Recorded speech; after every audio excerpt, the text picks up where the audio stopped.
सो और क्या हाल चाल मेरे दोस्तों। भाई आज जो अपने पास फोन है ना, वो कह सकते हो सिमिलर आईफोन 14 प्रो मैक्स का जो अपना डायनेमिक आइलैंड है ना, उसके आसपास देखने मिलता है। और अपना जो सेल्फी कैमरा है ना भाई, वहां पर मतलब ऐसा बहुत ही खतरनाक तरीके से ऐसे मेगापिक्सल फेंके हुए हैं, मतलब काम भी करता है एक्चुअली। जो डिजाइन है वो काफी ज्यादा खतरनाक है। और जो प्रोसेसर है ना इस फोन के अंदर, वो फर्स्ट टाइम किसी में देखने मिल रहा है, जो है स्नैपड्रैगन 7 Gen 1। मैं बात कर रहा हूं यहाँ पर Xiaomi CV2 को लेकर। और मस्त में सतरंगी कलर, मतलब ये जो रिफ्लेक्टर देखने मिल रहा है उस तरीके का बॉक्स है। और CV1 भी आया था बहुत पहले, लेकिन इंडिया में वो लॉन्च नहीं हुआ था। और ये फोन है ना बेसिकली चाइना में लॉन्च हुआ है, Xiaomi CV2।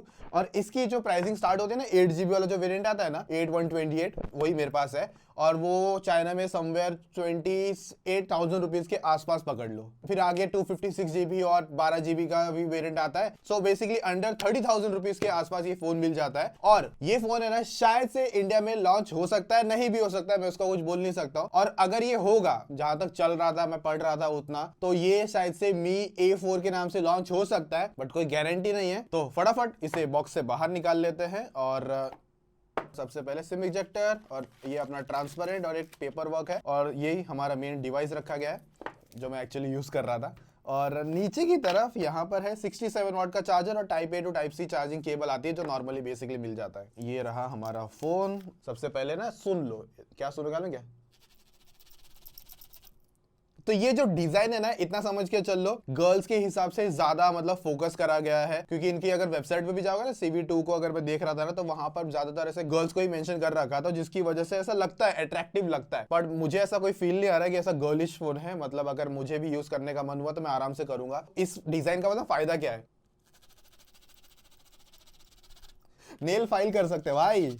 और खास करके लड़की लोग तो वास्तव में और अगर आप संगीत बनाना चाहते हो, संगीत भी बना पाओगे। वाह वाह, क्या बात कही आपने, जबरदस्त, मजा आ गया। तो यहाँ पर इसका डिजाइन है ना, मतलब ये लिटरली ऐसा 3D प्रिंटेड ऊपर होके आते हैं। और एक ग्लास बैक है, और साइड में ये ना सिल्वर है। कंपनी ने तो कई वेबसाइट में देख रहा था तो बोल रहे थे कि ये भाई एल्यूमिनियम फ्रेम, बट मुझे नहीं लगता ये एल्यूमिनियम फ्रेम होगा। ये मतलब ऐसा लगता है बस एल्यूमिनियम फ्रेम, बट ये है नहीं, इतना तो मैं श्योर हूँ इस चीज को लेकर। और नीचे की तरफ अपना टाइप C के पोर्ट्स वगैरह है, और स्पीकर ग्रिल आता है। और इसके अंदर 2 सिम कार्ड आप लगा पाओगे। साइड में वॉल्यूम रॉकर और लॉक बटन है। और यहाँ पर ऊपर की तरफ है सेकेंडरी माइक और आयर ब्लास्टर। और इस तरफ फ्लैटेड है, कुछ भी नहीं है। थोड़ा सा कर्व डिस्प्ले मिल जाता है यहाँ पर अगर देखोगे ध्यान से। और यहाँ पर भी थोड़ा सा राउंडेड है। 7.2 mm का कुछ फोन है, मतलब मैं कहूंगा यस काफी पतला फोन है। 172 ग्राम कवर वगैरह लगा लोगे तो 10-12 ग्राम और बढ़ जाएगा। काफी लाइट वेट फोन मुझे लगा। और है ना नेक्स्ट जो आपको ज्यादा चीज हाईलाइट होने वाली है ना, वो होने वाला है इसका ये जो कैमरा सेटअप है ना, वो आपको समवेयर कहीं ऐसा आईफोन में देखने मिल रहा था ना अभी रिसेंटली, आईफोन 14 प्रो मैक्स और डायनेमिक आइलैंड जो आता है। हालांकि इसको मैंने ना कुछ देखा, म्यूजिक चला के देखा, वीडियो चला के देखा, कुछ इंटरेक्शन वगैरह कुछ डाला हुआ नहीं है वैसे इन्होंने। मैं सिर्फ चेक कर रहा था कि शायद कुछ डाल दिया रहेगा। बाकी प्ले स्टोर वगैरह पे जाओगे तो वहां पर डायनेमिक शॉट्स करके कुछ होगा, तो वो डाउनलोड वगैरह करके कुछ इंटरेक्शन करना तो कर सकते हो। मैंने ट्राई किया था बट बहुत दिमाग हट रहा था तो मैंने हटा ही दिया, मैंने यूज ही नहीं किया उसको। अभी नेक्स्ट जो सबसे ज्यादा फोकस करने वाली चीज है वो है भाई साहब इसका प्रोसेसर, जो फर्स्ट टाइम किसी फोन के अंदर में देखने मिल रहा है, जो है स्नैपड्रैगन 7 Gen 1। अभी देखो एक ऑन पेपर बात बता देता हूं, जो ये स्नैपड्रैगन 7 Gen 1 है, ये किसके आसपास आ जाता है। तो अपना जो स्नैपड्रैगन 778G था ना, उसका ही थोड़ा सा अपग्रेड वाला पार्ट मिल जाता है। थोड़ा सा कह सकता हूं, ऐसा कुछ ज्यादा ब्लास्टर नहीं है। इससे लाइक आप 8 Gen 1 या स्नैपड्रैगन 870 इससे कंपेयर मत करने बैठ जाना। ये 7 सीरीज में जो कह सकते हो ना, वहां पर टॉप ऑफ लाइन बैठ जाता है। और इसका अगर एंट्री बेंचमार्क मैंने चेक किया था ना, तो भाई वो समवेयर कुछ निकल कर आता है 5,53,000 के आसपास का स्कोर है। और जो टेम्परेचर भी इसने बूस्ट करा था वो कुछ आ जाता है 44 डिग्री तक लेकर गया था। तुरंत मैंने एक और एंट्री बेंचमार्क चला दिया देखने के लिए कि परफॉर्मेंस ड्रॉप करता है कि नहीं, स्कोर ड्रॉप करता है कि नहीं। तो वहां पर इसने ना भाई मेंटेन रखा, मतलब 5,53,000 के आसपास का स्कोर आ रखा था, मेंटेन हो रखा था। फिर मैंने थर्ड टाइम भी चला दिया, मतलब चलो एक बार और चेक कर लेते हैं। तो उसमें भी इसने मेंटेन कर रहा था स्कोर, 5,56,000 के आसपास का स्कोर मेंटेन किया था। और जो हीटिंग भी लेके जा रहा था ना, वो 44 डिग्री तक ही लेकर गया था। फोन के हिसाब से थोड़ा सा ज्यादा है, बट जब मैं इसको हाथ में लेके देख रहा था ना, तभी हीट फील नहीं कर रहा था। तो ये एक अच्छी लगी मुझे। और साथ में इसको कूल रखने के लिए अंदर इन्होंने ना लिक्विड कूलिंग, मतलब वो जो चेंबर होता है ना, वो डाल रखा हुआ है, स्टेनलेस स्टील का कुछ है वैसे। फिर नेक्स्ट मैंने CPU थ्रॉटल का टेस्ट करके देखा कि भाई यहाँ पर भी कोई डिप देखने मिल रहा है कि नहीं। तो यहाँ पर भी मुझे कोई ऐसे बड़े डिप देखने नहीं मिले, मतलब प्रॉपर ऐसे ग्रीन लाइन के आसपास था। समवेयर ये कुछ 79% का CPU थ्रॉटल स्कोर निकाल के देता है। और जो एवरेज जिप स्कोर है ना, वो भी यहाँ पर मुझे सही लगे। फिर नेक्स्ट मैंने एक और ट्राई करके देखा, और वहां पर भी इसने ना 74% का CPU थ्रॉटल का स्कोर दिया। और वो एवरेज है ना 230 मतलब के आसपास आया था। तो इतना है कि डिसेंट स्कोर आ रहा है और ज्यादा ना सीपीयू उतना थ्रॉटल नहीं करता है, मतलब ऐसा हैवी गेमिंग के टाइम पे। बट एवरेज है ना, जो आप नॉर्मल कैजुअल काम करते हो वहां पर कहीं तकलीफ नहीं आएगी, वहां पर स्नैपी और मस्त तरीके से चलेगा। फिर जो Geekbench 5 के स्कोर भी आप लोग देख सकते हो, सिंगल और मल्टी कोर के, वो भी डिसेंट निकल कर आ जाते हैं। और इसकी जो स्टोरेज की स्पीड है ना 44,000 के आसपास आ जाता है। और मुझे ऐसा देख के लगा कि ये UFS 2.2 की स्टोरेज है, क्योंकि ये लोगों ने प्रॉपर्ली कहीं मेंशन नहीं करा है। बाकी इस फोन के अंदर जो बैटरी है ना 4500 mAh की बैटरी है, और जो चार्जर बॉक्स के अंदर दिया है 67 वॉट का। कुछ 40-45 मिनट के आसपास का टाइम लग जाएगा इस फोन को फुल चार्ज होने में। बात आती है गेमिंग को लेकर, वो भी हैवी गेमिंग को लेकर। नॉर्मल गेम्स की मैं बात नहीं कर रहा, मतलब जो कैंडी क्रश वगैरह खेल रहे हैं या फिर सबवे सफर वगैरह खेल रहे हो, उसमें कोई टेंशन नहीं है। इवन अगर आप एसफॉल्ट भी खेलते हो तो भी वहां पर आपको ना माइनर जिटर देखने मिल जाएंगे, लैग होते हुए हल्के फुल्के। तो मैंने इसके अंदर BGMI टेस्ट करके देखा था, 60 FPS मिल जाएगी, मतलब स्मूथ की ग्राफिक्स पर। बाकी अदर सेटिंग्स पर आपको 40 FPS मिल जाते हैं। और जायरोस्कोप वगैरह भी इसका ठीक निकल कर आ जाता है। टच रिस्पॉन्स भी मेंशन तो नहीं किया कितना है, पर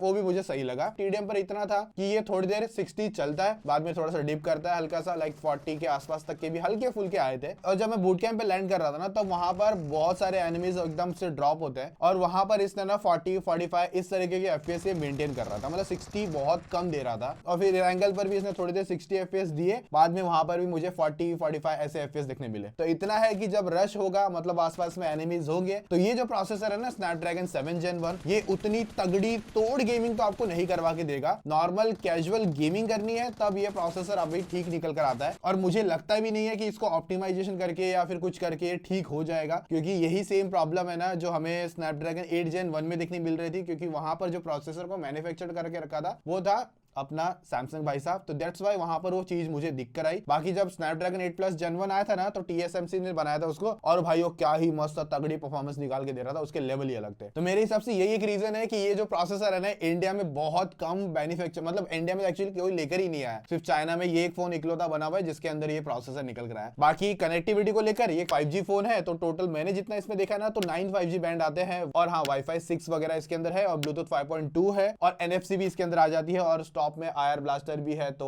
वही AC TV रिमोट वगैरह कंट्रोल करना तो कर सकते हो। बाकी सिक्योरिटी के लिए इसके अंदर है ना इन डिस्प्ले फिंगरप्रिंट स्कैनर आता है, और वो अच्छी तरीके से काम कर जाता है, उसको लेकर कोई टेंशन नहीं है। बाकी रही बात डिस्प्ले में, तो 6.5 इंचेस का AMOLED डिस्प्ले आता है, 1 बिलियन कलर शो करता है, साथ में नेटफ्लिक्स पर HDR10 का भी सपोर्ट दे रखा है, और साथ में डॉल्बी विजन का भी। और बाकी यहाँ पर जो रिफ्रेश रेट है ना वो 120 हर्ट्ज की आती है, तो एकदम स्मूथ निकल कर आ जाता है। बाकी इसकी जो डिस्प्ले की पीक ब्राइटनेस है ना वो 1000 निट्स की है, और मैंने इंडोर में तो कोई प्रॉब्लम नहीं लगा, और आउटडोर में बहुत माइनर मैं कह सकता हूं कि इश्यूज आ रहे हैं। कभी कभी लगता है कि थोड़ी सी ज्यादा हो जाता तो बेटर होता। बाकी डिस्प्ले में जो फ्रंट प्रोडक्शन है ना वो गोरिल्ला ग्लास 5 की है, और पीछे की तरफ ऐसा कुछ मेंशन नहीं किया है, बस ग्लास बैक निकल कर आता है। बाकी एक बात है कि ये साइड में कर्व डिस्प्ले है, और ऊपर के बेजल्स और नीचे के बेजल्स भी है ना बहुत कम निकल कर आते हैं। मेरे हिसाब से तो मुझे काफी खूबसूरत डिस्प्ले देखने मिल रहा है। बाय द वे यूट्यूब पर है ना 4K का कंटेंट आप आराम से रन कर सकते हो HDR वाला 60 FPS में। कलर्स, पिक्चर क्वालिटी और वीडियोस देखने के लिए डिस्प्ले एकदम परफेक्ट आता है, बिना किसी टेंशन के आप इसमें एंजॉय कर सकते हो। टेंशन आपको पता कहां पर आएगा? स्पीकर को लेकर।